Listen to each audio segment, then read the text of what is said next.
nkwaniriza nate gwe mukwano gaffe atugoberera era nga nkujjukiza nti subscribe updates sadc peacekeeping troops gali mu kuva wetwogerera mu ggwanga erya Democratic Republic of Congo ng'ebibinja ebisembayo bye biri mu kufuluma eggwanga lino erya DRC. Southern African Development Community sadc bagamba nti ku lunaku olwokuna ekibinja ekisembayo kyekijja okuba nga tekitandika okuba nga kifuluma eggwanga lino erya Democratic Republic of Congo oluvannyuma lw'okuba nga abakulu bano baali bagenda okuuma emirembe mu ggwanga lino erya DRC. Okutandika ku lunaku olw'ejjo olwokuna ekibinja ekyokubiri nate kyatandise okuba nga kifuluma Democratic Republic of Congo era nga abakulu bano batandise okuba nga ate basibamu ebintu byabwe ebyanguwa nga bano nno be baali basigala mu DRC nga bano batandise okuba nga ate bategeka ebintu byabwe okuli ebyokulwanyisa emotoka n'ebirala ebyenjawulo ebyali byasigala mu ggwanga lino erya Democratic Republic of Congo. Ekibinja ekyasookera ddala ekyetwalaba eky'enkumi n'enkumi z'abajaasi abaava mu ggwanga lino erya DRC bayita mu ggwanga erya Rwanda ne Tanzania wano nno we basinzira okuba nga ate bafuna ennyonyi ezabatwala mu nsi zaabwe mu Southern Region. Newankubadde amagye gano gali mu fuluma Democratic Republic of Congo, sadc bagamba nti bo bajja kusigala nga ate bakuuma emirembe. Sadc peacekeeping mission yatandika okuba nga ate efulumya abajaasi baayo omwaka guno oluvannyuma lw'okuba nga ate ebbanga lye baalina okubeera mu DRC lyagwako omwezi ogwokusatu omwaka guno ogw'2025. Abakulu bano twabalaba nga batandika okuba nga ate bafulumya abajaasi baabwe n'ebyokulwanyisa mu DRC okuva mu mwezi ogwokuna omwaka guno ogw'2025. Abakulu bano baali bagenda okuba nga ate bakuuma emirembe oluvannyuma lw'okuba nga ate abayeekera baali bongedde okuba nga bawamba ebitundu ebyenjawulo mu ggwanga lino erya DRC. Mu mwezi ogwokuna ennaku z'omwezi 29 omwaka guno ogw'2025 abakulu bano batandika okuba nga ate bafulumya ebyokulwanyisa byabwe awamu n'emmotoka zaabwe ezaali mu DRC. sadc military mission eno yafiirwa abajaasi bangi emyezi egyayita emabega emyaka egiyise nga abakulu bano twalaba nga bafiirwa abajaasi okuva mu ggwanga erya Malawi, South Africa ne Tanzania nga bano no battibwa abayeekera abaali bawamba ekibuga Goma.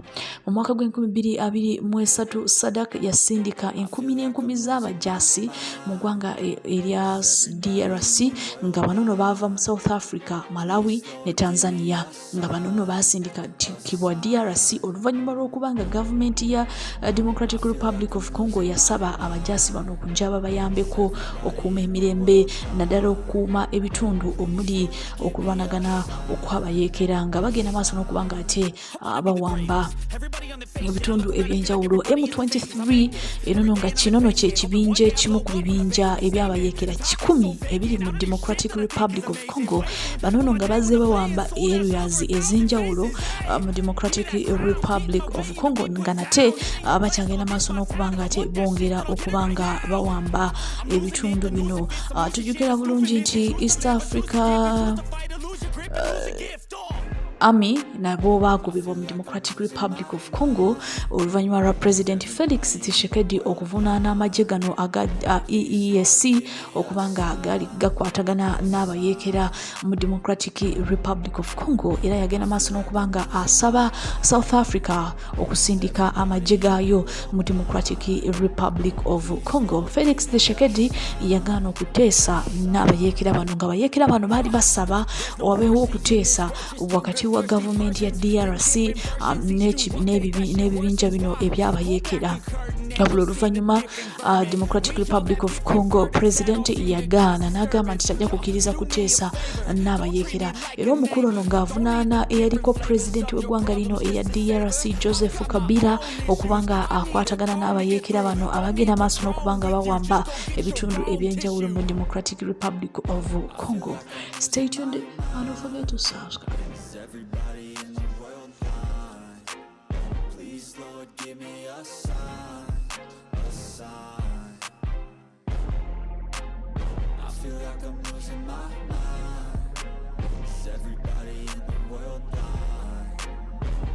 Lord, give me a sign, a sign. That's it, the end of the song. Next time you'll sing along. Trust me, there's nothing wrong. I just need to carry on, cause society's a myth put there to make you sit. Listen to what they give. Don't ask questions, shut your lid. Yeah, don't ask questions, shut your lid. I need to run away from this and go get off the grid. Feel like my brain is overloaded, man, I'm losing it. Don't let them tell you what to do, man, they don't know shit.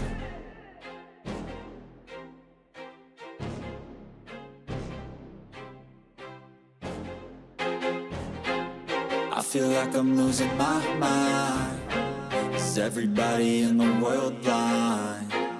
Please, Lord, give me a sign, a sign. I feel like I'm losing my mind. Is everybody in the world blind? Please, Lord, give me a sign, a sign.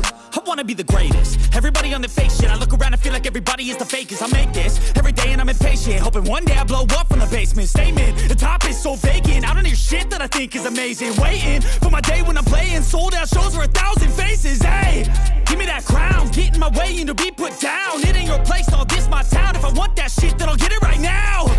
I'm losing it, the noose it fits, some losing shit, a stupid myth. You choose to live or choose to dip, you choose to fight or lose your grip and lose a gift. I feel like I'm losing my mind. Is everybody in the world blind? Please, Lord, give me a sign, a sign. I feel like I'm losing my mind. Is everybody in the world blind? Please, Lord, give me a sign, a sign.